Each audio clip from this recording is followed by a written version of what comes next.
दो के चल गइलू जान ससुराल में।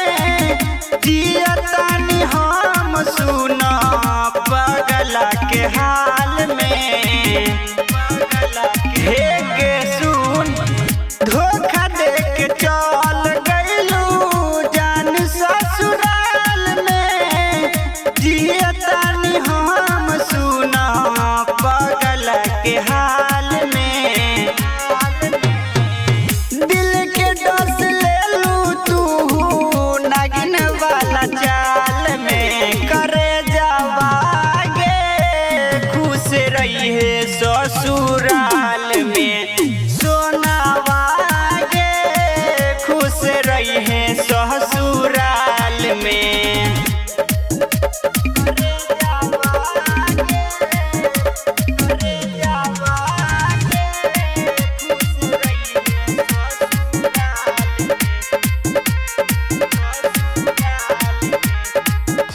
मिन्हाज बाबू के संगे कोइल धोखेबाजी। राइटर राजन के संगे काटतार जानी। हे के सुन मिन्हाज बाबू के संगे कोइल धोखेबाजी। राइटर राजन के संगे काटतार जानी।